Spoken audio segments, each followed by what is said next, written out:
નમસ્કાર વિદ્યાર્થી મિત્રો, આની પહેલાના પીરિયડની અંદર આપણે પાઠ 12 કલિકા સર્વજ્ઞ હેમચંદ્રાચાર્ય એ ગદ્ય પાઠ આપણે શીખી ગયા. આજે આપણે નવા પદ્યની શરૂઆત કરીશું, જેનું નામ છે ગીતા અમૃતમ. ગીતાનું અમૃત. આમાં સમાસ પણ બને છે. ગીતાનું અમૃત એટલે ષષ્ઠી તત્પુરુષ સમાસ. પદ્ય 13 ગીતા અમૃતમ પદ્ય છે. આની અંદરથી શ્લોક પૂર્તિ માટે 2 શ્લોક અને અર્થ વિસ્તાર આ બંને પૂછાઈ શકે.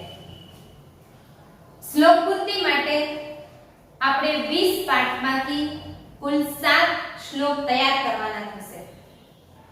અહીંયા આપણે 2 શ્લોક આ પદ્યમાંથી શ્લોક પૂર્તિ માટે કંઠસ્થ કરવાના છે. અહીં પછી આગળ કોઈ પણ શ્લોક આવશે નહીં. 7 શ્લોક આપણે અહીંયા પૂરા થાય છે, જે શ્લોક પૂર્તિ માટે પૂછાય 4 માર્ક્સમાં, અને એમાં ઓપ્શન હોતા નથી. જે હોય તે ફરજિયાત હોય છે. 4 માર્ક્સમાં 2 શ્લોક પૂછાય. એમાં પહેલા પાઠમાંથી 2 શ્લોક, ત્યાર પછી પદ્ય 7 એમાંથી 1 શ્લોક એટલે 3 થયા. ત્યાર પછી આપણે પદ્ય 10 ત્વમેકા ભવાની એમાં 2 શ્લોક આવે છે, 5 શ્લોક થયા. અને આ પદ્ય 13 આમાંથી 2 શ્લોક છે, શ્લોક નંબર 2 અને શ્લોક નંબર 6. આ 2 શ્લોક શ્લોક પૂર્તિ માટે તૈયાર કરવાના. એટલે અહીં આપણે કુલ 7 શ્લોક જે શ્લોક પૂર્તિ માટેના છે એ અહીંયા પૂરા થાય. તો એ 7 શ્લોકમાંથી કોઈ પણ 2 શ્લોક ફરજિયાત લખવાના હોય છે, જે 4 માર્ક્સના હોય છે. ગીતા અમૃતમ છે એ મહાભારતના જે 18 પર્વ છે એ 18 પર્વમાં ભીષ્મ પર્વનો એક અંશ છે. ભગવદ ગીતા, ગીતા અમૃત એટલે ભગવદ ગીતા છે. એ ભગવદ ગીતા મહાભારતના ભીષ્મ પર્વનો એક અંશ છે. તમને કર્તાકૃતિ આધારિત 2 માર્ક્સનું જે જોડકું પૂછાય એમાં પૂછાઈ શકે કે મહાભારતના રચયિતા તો કે વેદ વ્યાસ. ઘણા છે એ મહાભારતના રચયિતા વાલ્મીકી કરી નાખે અને રામાયણના રચયિતા વેદ વ્યાસ કરી નાખે છે. પણ એ બરાબર યાદ રાખો કે મહાભારતના રચયિતા છે વેદ વ્યાસ અને રામાયણના રચયિતા છે વાલ્મીકી. મહાભારતની અંદર 1 લાખ જેટલા શ્લોક છે.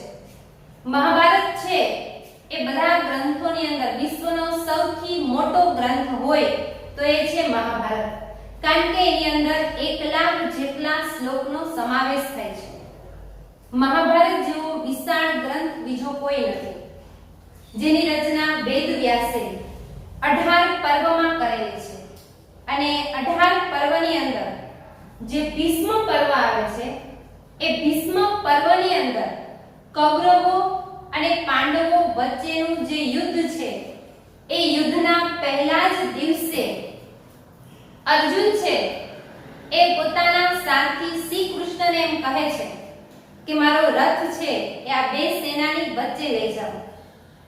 શ્રી કૃષ્ણ એનો રથ 2 સેનાની વચ્ચે જ્યારે લાવે છે ત્યારે અર્જુન બંને સેનાના ઉભેલા જે સૈનિકો છે એ બધાને જુએ છે, એનું અવલોકન કરે છે અને એવું વિચારે છે કે આ યુદ્ધની અંદર લાખોની સંખ્યામાં બધાનું મૃત્યુ થશે. મારા ભાઈઓ, વડીલો, ગુરુજનો, કાકાશ્રી, મામાશ્રી આ બધાનું મારા હાથે મૃત્યુ થશે, તેમજ આ બધા સૈનિકોનું પણ મૃત્યુ થશે. એ ચિંતામાં ને ચિંતામાં એના હાથમાંથી ધનુષ્ય પડી જાય છે અને પોતે રથ પર બેસી જાય છે. અને એને સૂઝતું નથી કે હું શું કરું, હું યુદ્ધ કરું કે ના કરું. એ હવે આ યુદ્ધ ભૂમિમાં આવ્યા પછી એને આ બધા વિચારો આવે છે અને એ શ્રી કૃષ્ણ પાસેથી માર્ગદર્શન માંગે છે કે હું શું કરું. ત્યારે જે શ્રી કૃષ્ણ ભગવાન એમને જે બોધ આપે છે એ બોધ એટલે જ ગીતામૃતમ. એ માત્ર અર્જુનને ઉપદેશ નથી આપતા, પરંતુ એ સમગ્ર માનવ જાતિને ઉપદેશ આપે છે. આપણું મનુષ્યનું જીવન પણ એક યુદ્ધ જ છે, તો એ જીવનની અંદર આપણે પણ પીછેહટ ન કરવી જોઈએ એવો બોધ પણ આ ભગવદ્ ગીતાની અંદર મળે છે. તો શ્રી કૃષ્ણના મુખેથી, પૂર્ણ પુરુષોત્તમના મુખેથી બોલાયેલી આ ગીતા એક પવિત્ર ગ્રંથ છે. એમાંથી મનુષ્યને જીવન જીવવાના ઘણા બધા બોધ આની અંદરથી મળે છે. એટલે એક વખત તો ભગવદ્ ગીતા આપણે વાંચવી જ જોઈએ. વારંવાર વાંચીએ અને એમાંથી જ્ઞાન પ્રાપ્ત કરીએ એ તો ખૂબ સારું, પણ જો ન વાંચેલી હોય તો એક વખત ભગવદ્ ગીતા વાંચવી જોઈએ. એક વખતમાં જો એમના શબ્દો ન સમજાય તો વારંવાર વાંચી અને સમજવી જોઈએ, કારણ કે જીવન જીવવાનો સાચો માર્ગ છે એ માર્ગદર્શન આ ભગવદ્ ગીતાની અંદર શ્રી કૃષ્ણ આપે છે.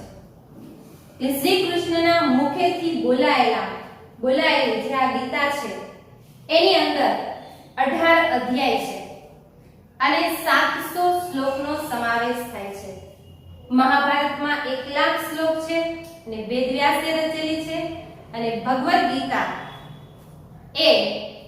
એની અંદર 18 અધ્યાય છે અને એની અંદર 700 શ્લોક છે. હવે શ્રી કૃષ્ણ ભગવાન છે એ જ્યારે અર્જુનને ઉપદેશ આપે છે ત્યારે એ તો માત્ર અર્જુન જ સાંભળતા હતા, તો આ લખી કોણે હશે? તો જ્યારે હસ્તિનાપુરની સભામાં ધૃતરાષ્ટ્ર છે એ પોતાના સેનાપતિ સંજયને એમ કહે છે કે કુરુક્ષેત્રના મેદાનમાં જે યુદ્ધ ચાલી રહ્યું છે ત્યાં શું બની રહ્યું છે એનું મને વર્ણન કર. અને સંજય છે એ આ વેદવ્યાસના શિષ્ય હતા અને એના ગુરુ વેદવ્યાસ, એટલે વેદવ્યાસના આશીર્વાદથી સંજય પાસે એવા દિવ્ય ચક્ષુ હતા કે હસ્તિનાપુરની સભામાં બેઠા બેઠા પણ કુરુક્ષેત્રના મેદાનમાં શું બની રહ્યું છે એ જોઈ શકે છે. એટલે જ્યારે શ્રી કૃષ્ણ ભગવાન અર્જુનને ઉપદેશ આપે છે એ ઉપદેશ સંજય પણ સાંભળે છે અને સંજય છે એ ધૃતરાષ્ટ્રને સંભળાવે છે. એ વખતે ગણપતિજીને એવી આજ્ઞા કરવામાં આવી કે સંજય જ્યારે બોલે, ધૃતરાષ્ટ્રને સંભળાવે, એ સમય દરમિયાન તમારે આ શ્રી કૃષ્ણએ આપેલા જે ઉપદેશ છે, માર્ગદર્શન છે એ તમારે લખતું જવાનું અને ક્યાંય પણ વચ્ચે અટકવાનું નહીં. એટલે આ રીતે ગણપતિજીએ એ ભગવદ્ ગીતા લખી છે. વચ્ચે લખતા લખતા કલમ નથી ચાલતી તો પોતાનો દાંત તોડીને પણ લખે છે. તો ભગવદ્ ગીતા છે એ ગણપતિજીએ લખેલી છે. લખી લખીને ખૂબ થાકી જાય છે, એટલે એને આરામ કરવા માટે જે આપણે ગણપતિ ઉત્સવ ઉજવીએ છીએ એ ગણપતિ ઉત્સવ એટલે એને ભગવદ્ ગીતા લખ્યા પછીનો જે આરામ કરવા માટેનો જે એને સમય આપે છે એ સમય છે. અને ત્યારે આપણે ગણપતિજીની સ્થાપના કરી અને 10 દિવસ રાખી અને પૂજા અર્ચના કરીએ છીએ. તો આ રીતે ભગવદ્ ગીતા છે એક પવિત્ર ગ્રંથ છે જે શ્રી કૃષ્ણના મુખેથી બોલાયેલી છે. તો આપણે પણ એક વખત એ ભગવદ્ ગીતાનું રસપાન કરવું જ જોઈએ. એ ભગવદ્ ગીતાના અમુક શ્લોક આપણે આ પદ્યની અંદર આવે છે. એમાંનો પહેલો જે શ્લોક છે એની અંદર પહેલા દરેક શ્લોકની અંદર 2 અંક આપેલા છે. આ રીતે બાજુમાં પહેલા શ્લોકની અંદર 2 અને એની બાજુની અંદર 20 આ રીતે અંક આપેલા છે દરેક શ્લોકમાં. તેનો પહેલો જે અંક છે એ અધ્યાય દર્શાવે છે અને બીજો છે એ શ્લોક દર્શાવે છે.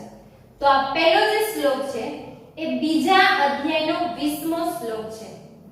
બીજા અધ્યાયનું નામ છે સાંખ્ય યોગ, જેમાં બુદ્ધિને સ્થિર કરવાની વાત કરી છે, સ્થિર પ્રજ્ઞાની વાત કરી છે, આત્માની વાત કરવામાં આવી છે, જન્મ મૃત્યુની વાત કરવામાં આવી છે અને કર્મ વિશે વાત કરવામાં આવી છે.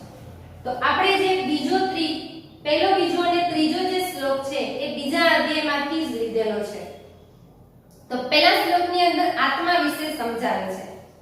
જ્યારે અર્જુન એમ કહે છે કે હવે હું શું કરું, મારા સગા સંબંધીઓ સાથે હું કઈ રીતે યુદ્ધ કરું, ત્યારે શ્રી કૃષ્ણ એમ સમજાવે છે કે તું તો મારવા માટે એક નિમિત્ત પાત્ર છે.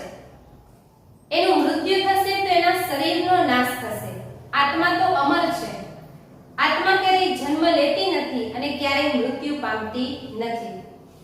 આત્મા છે અમર છે, શાશ્વત છે, કાયમી છે. આત્માનો ક્યારેય નાશ થતો નથી. શરીર હણાય છે પણ આત્મા હણાતી નથી, એવું આ પહેલા શ્લોકની અંદર સમજાવે છે. આત્માને અગ્નિ બાળી શકતો નથી. જ્યારે શરીર બળે છે, અગ્નિ સંસ્કાર કરવામાં આવે છે ત્યારે માત્ર શરીર બળે છે, આત્મા બળતી નથી. પવન એને સૂકવી શકતો નથી, પાણી એને ભીંજવી શકતા નથી, અસ્ત્ર શસ્ત્ર એને છેદી શકતા નથી. આત્મા છે અમર છે. આત્માનો જન્મ જ નથી થતો તો એનું મૃત્યુ પણ ક્યાંથી થાય?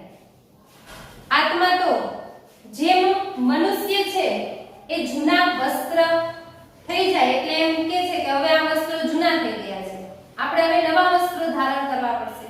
એવી જ રીતે આત્મા છે એ વૃદ્ધ શરીરને છોડી અને કોઈ બીજા શરીરમાં પ્રવેશ કરે છે. શરીરમાં પરિવર્તન થયા કરે છે.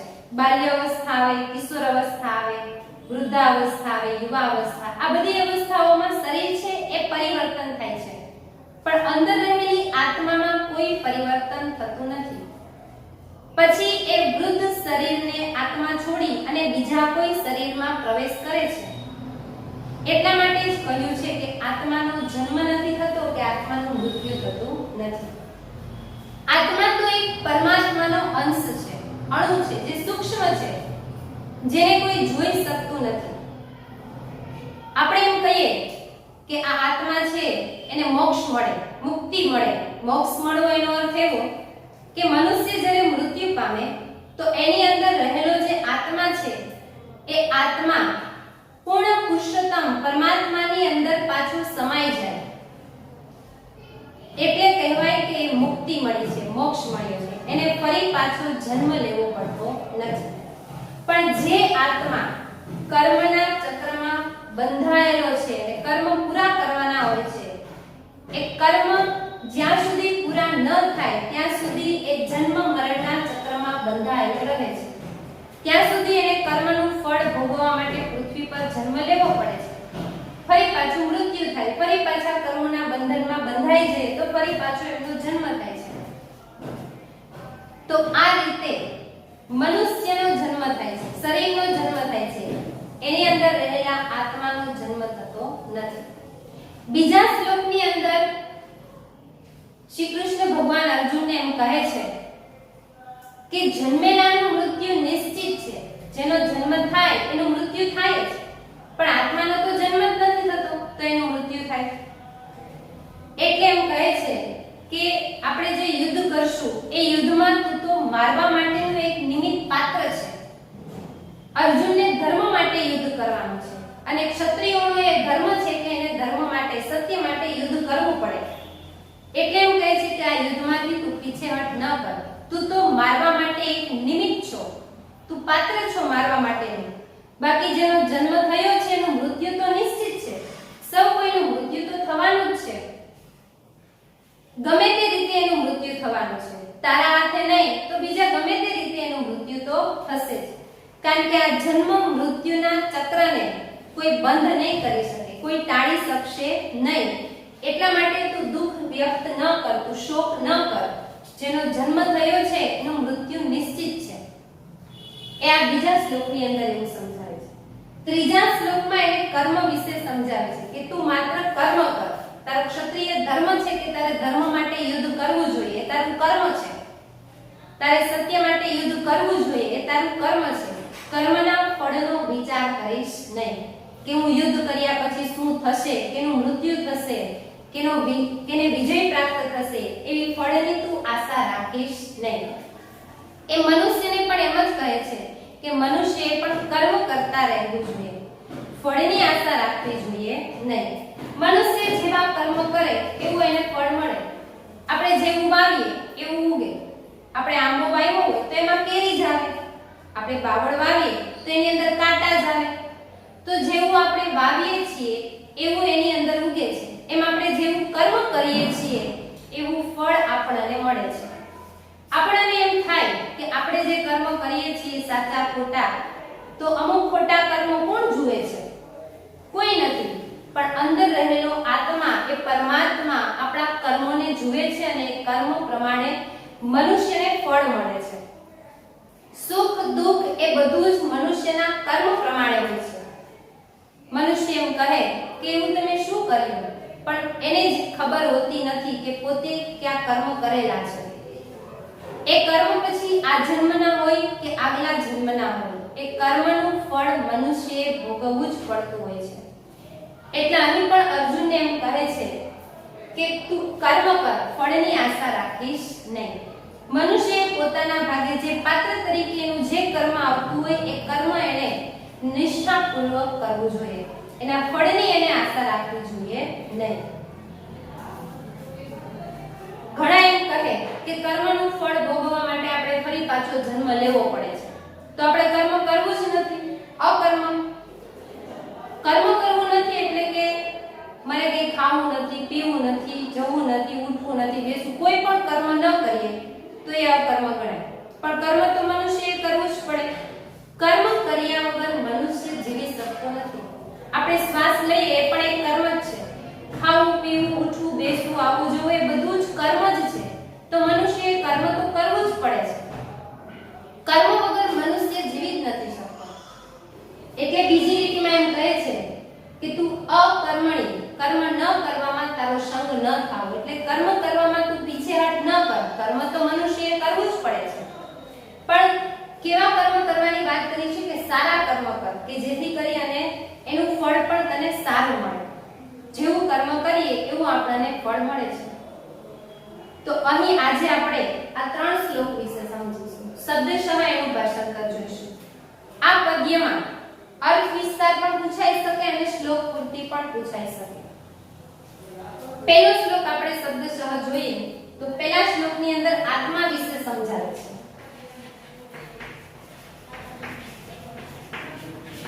જ્યારે આપણે અર્થ વિસ્તાર પૂછાય તો પ્રસ્તાવનાની અંદર પહેલા એમ લખાય કે પ્રસ્તુત શ્લોક ગીતા અમૃતમ પદ્યપાઠમાંથી લેવામાં આવેલ છે. ગીતા અમૃતમ એ ભગવાન શ્રી કૃષ્ણના મુખેથી બોલાયેલી છે. એક પવિત્ર ગ્રંથ છે. એ સમગ્ર માનવ જાતિ માટે એ પવિત્ર ગ્રંથ છે.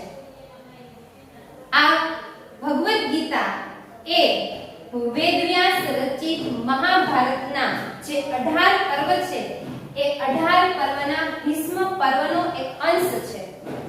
કુરુક્ષેત્રના મેદાનની અંદર જ્યારે યુદ્ધ થવાનું હતું એ યુદ્ધના પહેલા જ દિવસે અર્જુન છે એ જ્યારે એને એ ગુંચવાય છે, એ મુશ્કેલીમાં મુકાય છે કે હું યુદ્ધ કરું કે ન કરું, એનું માર્ગદર્શન મેળવવા માટે એ જ્યારે શ્રી કૃષ્ણ ભગવાનને કહે છે ત્યારે ભગવાનના મુખેથી જે એને ઉપદેશ અપાય છે એ સમગ્ર માનવ જાતિ માટે ઉપદેશ છે, માત્ર અર્જુન માટે નહીં. અને એ ઉપદેશ એ માર્ગદર્શન એટલે જ ગીતા. તો આ શ્લોકની અંદર જો પહેલા શ્લોકનો અર્થ વિસ્તાર પૂછાય તો એમ કહેવાય, એમ લખાય કે પ્રસ્તુત શ્લોકની અંદર શ્રી કૃષ્ણ ભગવાન અર્જુનને આત્મા વિશે સમજાવે છે. અને બીજા પેરેગ્રાફની અંદર પછી આ શ્લોક આધારિત સમજૂતી આપવાની રહેશે. તો આ રીતે આ પદ્યમાંથી ગમે તે શ્લોકનો અર્થ વિસ્તાર પૂછાય તો પ્રસ્તાવના એક જ રાખો તો ચાલે. એની ખાલી છેલ્લી એક જ લીટી બદલે. આમાં આત્મા વિશે સમજાવે છે તો આ શ્લોકનો જો અર્થ વિસ્તાર પૂછાય બીજા શ્લોકનો તો એમાં લખવાનું થાય કે આ શ્લોકની અંદર શ્રી કૃષ્ણ ભગવાન જન્મ અને મૃત્યુ વિશે અર્જુનને ઉપદેશ આપે છે, સમજાવે છે. જો ત્રીજા શ્લોકનો અર્થ વિસ્તાર પૂછાય તો છેલ્લી લીટી માત્ર બદલવાની રહે કે આ શ્લોકની અંદર શ્રી કૃષ્ણ ભગવાન અર્જુનને કર્મ વિશે સમજાવે છે. પહેલો શ્લોક ન જાયતે મ્રિયતે વા કદાચિત. અહીંયા કદાચિત નનાયમ છે ત્યાં સંધિ સુતી પડે કદાચિત.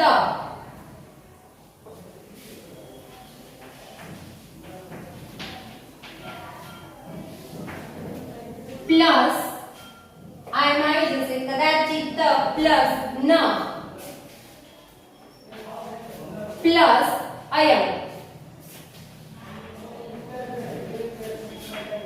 અયમનું ગુજરાતી થાય આ આત્મા.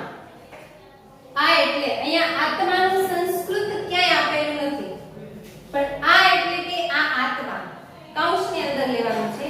આ આત્મા ન જાયતે. ન જાયતે એટલે ક્યારેય જન્મતો નથી. કદાચિત એટલે ક્યારેય. આ આત્મા ક્યારેય જન્મતો નથી. ન મ્રિયતે. અહીંયા જે ન આપેલો છે ન મ્રિયતે. ન મ્રિયતે એટલે મૃત્યુ પામતો નથી. આ આત્મા ક્યારેય જન્મતો નથી, ક્યારેય મૃત્યુ પામતો નથી. કદાચિત એટલે ક્યારેય.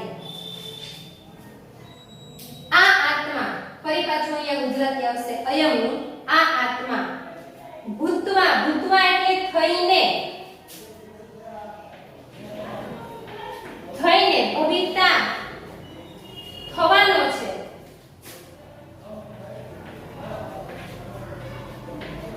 અને ભૂયઃ એટલે ફરી થશે.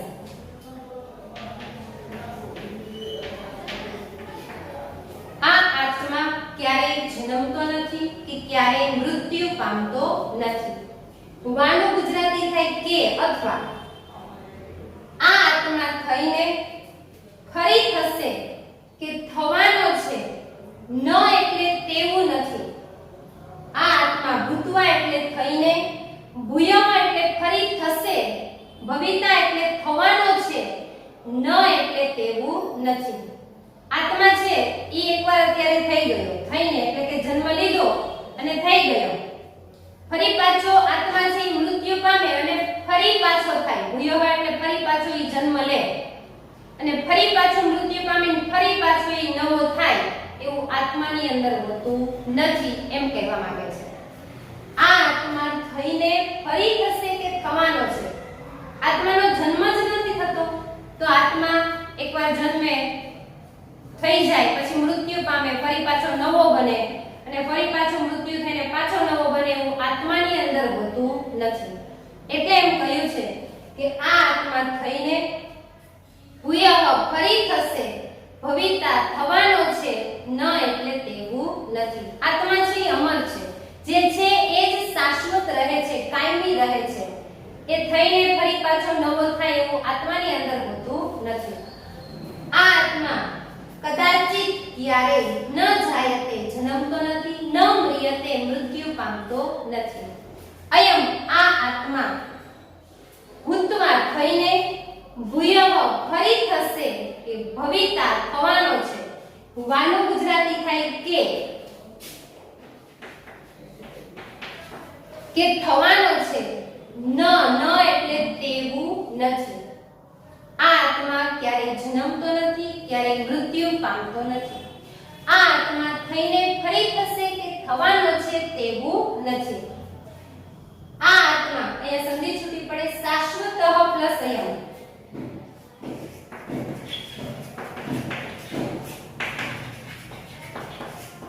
અયમ એટલે આ આત્મા. આ આત્મા અજહ અજન્મા, નિત્ય. નિત્ય એટલે હંમેશા. આત્મા તો નિત્ય. શાશ્વત એટલે શાશ્વત અથવા કાયમી, ગમે તે લઈ શકાય. આ આત્મા અજન્મા, નિત્ય, શાશ્વત, પુરાણ એટલે પ્રાચીન સમયથી છે, પહેલેથી જ છે. આ આત્મા અજન્મા, નિત્ય, શાશ્વત, પુરાણ. શરીર હન્ય માને, શરીર હણાઈ જતા. શરીર હન્ય માને એટલે શરીર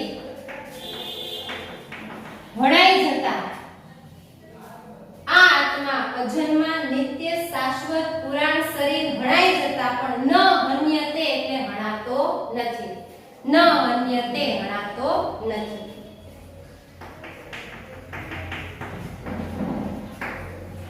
આ આત્મા ક્યારેય જન્મતો નથી, ક્યારેય મૃત્યુ પામતો નથી.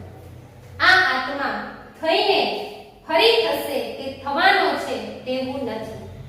આ આત્મા અજન્મા, નિત્ય, શાશ્વત, પુરાણ, શરીર હણાઈ જતા પણ હણાતો નથી. આપણે એમ કહીએ કે માણસ મૃત્યુ પામ્યો છે, એનું શરીર હણાઈ ગયું છે, નાશ થયું છે, તો એ શરીરનો નાશ થાય છે, અંદર રહેલી આત્માનો નાશ થતો નથી. એ અમર છે, અજન્મા છે, નિત્ય છે, કાયમી છે. એ આ શરીરમાંથી નીકળી અને કોઈ બીજા શરીરમાં એ પ્રવેશ કરે છે. તો આ આત્મા, અયમ એટલે આ આત્મા, કદાચિત એટલે ક્યારે, ન જાયતે જન્મતો નથી, ન મ્રિયતે મૃત્યુ પામતો નથી. અયમ આ આત્મા ભૂતવા થઈને ભૂયઃ ફરી થશે, ભવિતા કે થવાનો છે, ન તેવું નથી. આ આત્મા અજહ અજન્મા, નિત્ય નિત્ય, શાશ્વત શાશ્વત, પુરાણ એટલે પુરાણ. શરીર હન્ય માને, શરીર હણાઈ જતા પણ ન અન્ય તે હણાતો નથી. બીજો શ્લોક જન્મ અને મૃત્યુ વિશે સમજાવે છે.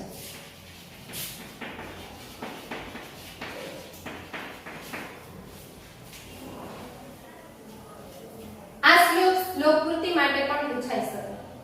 એક વખત આપણે શ્લોકગાન કરી અને પછી એને શબ્દ સહ સમજીએ. જાતસ્ય હિ ધ્રુવો મૃત્યુ ધ્રુવમ જન્મ મૃતસ્ય ચ તસ્માદ પરિહાર્ય અર્થે ના ત્વં શોચિતુમર્હસી. જાતસ્ય હિ ધ્રુવો મૃત્યુ. જાતસ્ય હિ, જાતસ્ય એટલે જન્મેલા, હિ એટલે ખરેખર, ખરેખર જન્મેલાનું, મૃત્યુ ધ્રુવ, ધ્રુવ એટલે નિશ્ચિત છે, ચોક્કસ છે. ખરેખર જન્મેલાનું મૃત્યુ નિશ્ચિત છે. અને મૃતસ્ય મૃત્યુ પામનારનો જન્મ, જન્મ ધ્રુવ એટલે નિશ્ચિત છે. ખરેખર જન્મેલાનું મૃત્યુ નિશ્ચિત છે અને મૃત્યુ પામનારનો જન્મ નિશ્ચિત છે. જન્મેલાનું, અહીં જે પૃથ્વી ઉપર જેણે જન્મ લીધો છે એ બધાનું મૃત્યુ નિશ્ચિત છે. એક વખત ગમે ત્યારે બધાનું મૃત્યુ થવાનું છે. અને જેનું મૃત્યુ થાય છે એનો ફરી પાછો જન્મ નિશ્ચિત છે. એટલે કહ્યું છે કે જાતસ્યની ધ્રુવ મૃત્યુ, જન્મેલાનું મૃત્યુ નિશ્ચિત છે. ધ્રુવમ જન્મ મૃતસ્ય ચ, અને મરેલાનું જન્મ નિશ્ચિત છે. મૃત્યુ પામનારનો જન્મ નિશ્ચિત છે. તસ્માદ અપરિહાર્ય અર્થે, સંધિ છૂટી પડે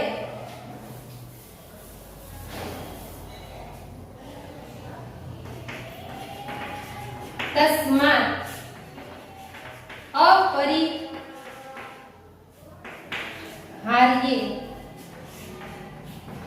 પ્લસ અર્થે, તસ્માદ તો, અપરિહાર્ય ટાળી ન શકાય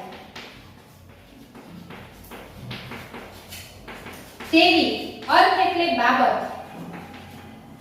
ટાળી ન શકાય તેવી બાબતમાં ત્વમ, ત્વમ એટલે તારે, ન શોચિતુમ અર્હસી, શોચિતુમ એટલે શોક, દુઃખ, ન શોચિતુમ અર્હસી તારે શોક ન કરવો જોઈએ, દુઃખ ન કરવું જોઈએ.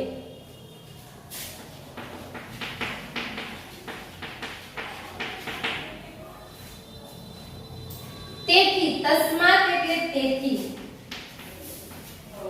તેથી ટાળી ન શકાય તેવી બાબતમાં તારે શોક ન કરવો જોઈએ. તસ્માત તેથી, અપરિહાર્ય ટાળી ન શકાય, ટાળી ન શકાય એટલે કે જે કોઈ પરિસ્થિતિ છે એને બંધ ન કરી શકાય, ટાળી ન શકાય એટલે બંધ ન કરી શકાય તેવી બાબતમાં તારે શોક ન કરવો જોઈએ. આ જન્મ મૃત્યુનું જે ચક્ર છે, આવાગમન છે, એને કોઈ ટાળી નથી શકવાનું, એને કોઈ બંધ કરી શકવાનું નથી. એ તો થવાનું જ છે.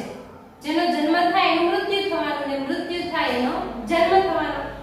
એ બાબતને કોઈ રોકી શકવાનું નથી. એટલે કહે છે કે એમ ટાળી ન શકાય એવી બાબતમાં, રોકી ન શકાય એવી બાબતમાં તારે દુખી થવું જોઈએ નહીં. એટલે એને એમ કહે છે કે તું યુદ્ધ કરવા માટે તૈયાર થા, ધર્મનું યુદ્ધ કરવા માટે તું યુદ્ધ કર. એ બધાનું મૃત્યુ નિશ્ચિત છે. તું મારવા માટેનું એક નિમિત્ત છો. એ બધાનું મૃત્યુ તો ગમે તે રીતે થવાનું જ છે. જાતસ્યની ધ્રુવ મૃત્યુ, ખરેખર જન્મેલાનું મૃત્યુ નિશ્ચિત છે અને મૃત્યુ પામનારનો જન્મ નિશ્ચિત છે. તેથી ટાળી ન શકાય તેવી બાબતમાં તારે શોક ન કરવો જોઈએ. અપરિહાર્ય ટાળી ન શકાય તેવી, નય તત્પુરુષ સમાસ. અથી શરૂ થાય અને નકાર બને ત્યારે નય તત્પુરુષ સમાસ થાય. ત્રીજો શ્લોક જેમાં શ્રી કૃષ્ણ ભગવાન કર્મ વિશે સમજાવે છે.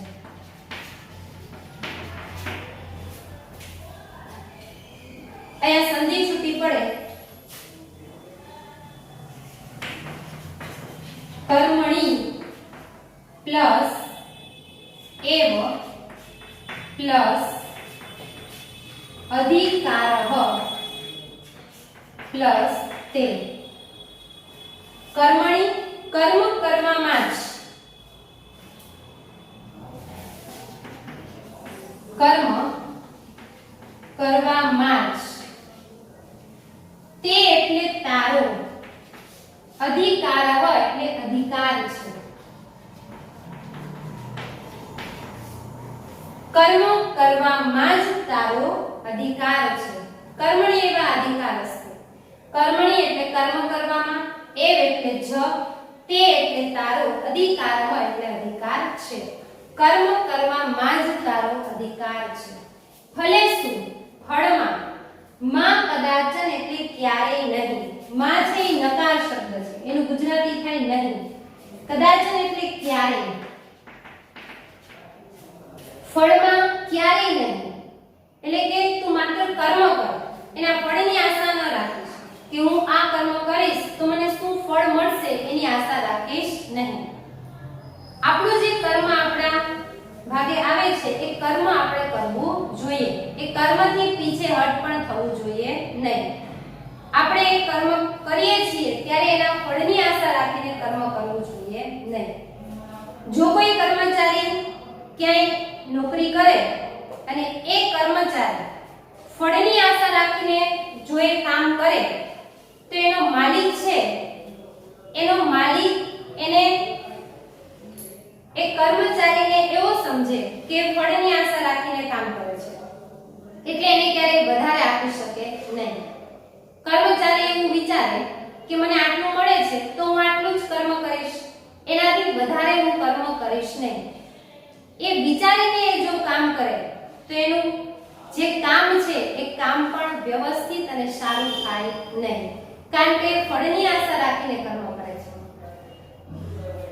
જે કર્મચારી ફળની આશા રાખ્યા વગર જો એમ સમજે કે મારે આ કર્મ છે એ આટલું અને આ સિવાય પણ વધારે કરવું જોઈએ, ફળ ભલે ગમે તે મળે પણ આના કરતાં પણ મારું કર્મ એ છે કે મારે બીજું પણ આની સાથે આ કરવું જોઈએ, એમ ફળની આશા રાખ્યા વગર જે કર્મ કરે છે એને એનો માલિક છે એ નિસ્વાર્થ માને છે કે સ્વાર્થ વગર કર્મ કરે છે. જેટલું મળે છે એટલું જ કરે છે એવું એનામાં છે નહીં. તો આ રીતે દરેક મનુષ્યએ પોતાનું કર્મ છે એ ફળને જોઈને કર્મ કરવું જોઈએ નહીં કે હું આટલું કરીશ તો મને આટલું મળવું જ જોઈએ. જ્યારે જે મનુષ્ય ફળની આશા રાખીને કર્મ કરે છે અને એ ફળ જ્યારે એમને પ્રાપ્ત ન થાય ત્યારે એ દુખી થાય છે. એવું વિચારીએ કે હું આ કર્મ કરીશ તો મને આટલું મળશે અને એ કર્મ પૂરું થયા પછી એને એટલું ફળ ન મળે તો એ નિરાશ થઈ જાય છે, દુખી થઈ જાય છે. એટલા માટે જ કહ્યું છે કે મનુષ્યએ કર્મ ફળની આશા રાખ્યા વગર કરવું જોઈએ. એને એના કર્મનું ફળ છે એ ઈશ્વર આપે છે. સારા કર્મનું ફળ સારું અને ખરાબ કર્મનું ફળ છે ખરાબ. એનું ફળ છે એ ઈશ્વર નક્કી કરે છે, મનુષ્યએ નક્કી કરવાનું હોતું નથી. મનુષ્યએ તો માત્ર પોતાનું જે કર્મ છે, જે પદ પર છે, જે સ્ટેજ પર છે એ સ્ટેજ પર રહી અને પોતાનું કર્મ છે બરાબર પૂરું કરવું જોઈએ. તો આ રીતે શ્રી કૃષ્ણ ભગવાન એમ કહે છે કે મનુષ્યએ કર્મ કરતા રહેવું જોઈએ, એના ફળની આશા રાખવી જોઈએ નહીં. વિદ્યાર્થી જીવન છે તો વિદ્યાર્થી જ્યારે ભણતા હોય ત્યારે એને પોતાનું કર્મ કરવું જોઈએ કે હું મારું જે કર્મ છે એ કર્મ કરીશ. પણ જો એ ફળની આશા રાખીને કર્મ કરે, ફળની આશા રાખીને મહેનત કરે અને એ ફળ જ્યારે એને ન મળે ત્યારે એ નિરાશ થાય છે. એટલે ફળની આશા રાખવી જોઈએ નહીં. ફળ છે એ આપણા કર્મ પ્રમાણે આપણને મળી જ જશે અને જો ન મળે તો એમાં પણ ઈશ્વરે કંઈક સારું વિચારેલું હોય કે આપણને આના કરતાં વધુ સારું મળવાનું હોય એટલે આપણને એ રીતે બરાબર આપણે જેટલું કર્મ કર્યું હતું એ રીતનું આપણને ફળ એટલે નથી મળ્યું કે આપણે આના કરતાં પણ વધારે સારું મળવાનું હશે. તો આ રીતે આપણે જે પદ પર છીએ, પદ પર રહી, જે પાત્ર છીએ પાત્ર પર રહી અને આપણે આપણું કર્મ છે એ નિષ્કામ ભાવે કરવું જોઈએ, સ્વાર્થ વગર કરવું જોઈએ. માં કર્મ ફલ હેતુભૂ, કર્મ કરવામાં જ તારો અધિકાર છે, ફળમાં ક્યારેય નહીં. કર્મ ફળની ઈચ્છા વાળો, કર્મ ફલ હેતુ, કર્મ ફળ એટલે કર્મ ફળની ઈચ્છા, કર્મ ફળની ઈચ્છા વાળો. અહીંયા પણ સંધિ છૂટી પડે. કર્મ ફલ હેતુ પ્લસ ભૂ. અહીંયા આગળ આપેલું છે માં. કર્મ ફલ હેતુ એટલે કર્મ ફળની ઈચ્છા વાળો. બહુવ્રીહી સમાસ થાય. જે કર્મ ફળની ઈચ્છા રાખે છે તેવા વ્યક્તિની વાત કરે છે. કર્મ ફળની ઈચ્છા વાળો, હેતુ એટલે ઈચ્છા વાળો, કર્મ ફળની ઈચ્છા વાળો. માં ભૂ, માં ભૂ એટલે થઈશ નહીં, થઈશ નહીં. ભૂ એટલે થવું અને માં એટલે નહીં, થઈશ નહીં. કર્મ ફળની ઈચ્છા વાળો થઈશ નહીં. અહીંયા પણ સંધિ છૂટી પડે. સંગહ પ્લસ અસ્તુ પ્લસ અકર્મણ્ય. અકર્મણ્ય એટલે કર્મ ન કરવામાં, કર્મ ન કરવામાં.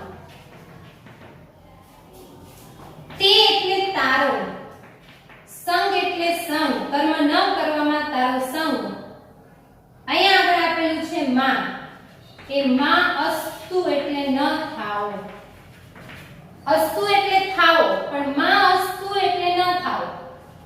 અસ્તુનું ગુજરાતી થાય થાઓ, પણ આગળ જે માં આપેલું છે એ લઈ લેવાનું. માં અસ્તુ એટલે ન થાઓ. કર્મ કરવામાં જ તારો અધિકાર છે, ફળમાં ક્યારેય નહીં. કર્મ ફળની ઈચ્છા વાળું. માં ભૂ, માં ભૂ એટલે થઈશ નહીં, કર્મ ફળની ઈચ્છા વાળો થઈશ નહીં. અકર્મણી એટલે કર્મ ન કરવામાં, તે એટલે તારો, કર્મ ન કરવામાં તારો. સંગહ, સંગ, માં અસ્તુ એટલે ન થાવો, માં અસ્તુ એટલે ન થાવો. કોઈ એમ કહે કે મારે કઈ કર્મ કરવું જ નથી, કર્મના બંધનમાં બંધાય તો જન્મ અને મૃત્યુના ચક્રમાં ફસાવવું પડે, પણ કર્મ તો મનુષ્યએ કરવું જ પડે છે. એટલે એવું કહે છે કે કર્મ ન કરવામાં તારો સંગ ન થાવો, કર્મ તો તારે કરવાનું જ છે. અકર્મણી, અકર્મણી એ પણ નયા તત્પુરુષ સમાસ થાય. અકર્મણી અથી શરૂ થાય અને નકાર વાક્ય બને છે. કર્મ કરવામાં જ તારો અધિકાર છે, ફળમાં ક્યારેય નહીં. કર્મ ફળની ઈચ્છા વાળો થઈશ નહીં અને કર્મ ન કરવામાં તારો સંગ ન થાવો. તો બસ આજે આપણે આ 3 શ્લોક જોયા. આના પછી આગળ જે શ્લોક છે એ આપણે હવે પછીના પિરિયડની અંદર જોશું. આ જે 3 શ્લોક છે એ અર્થ વિસ્તારમાં પણ પૂછાઈ શકે અને બીજો શ્લોક શ્લોકૃતિમાં પણ પૂછાઈ શકે. તો આનું ભાષાંતર શબ્દસહ તૈયાર કરવું અને અર્થ વિસ્તાર આધારિત જ આ પદ્યની તૈયારી કરવાની છે. 3 શ્લોક પૂરા કર્યા અને હવે પછીના જે આપણે શ્લોક છે એના પછીના પિરિયડની અંદર આપણે જોશું. ફરી મળીશું નવા શ્લોક સાથે પદ્યની અંદર. અસ્તુ. જય હિન્દ.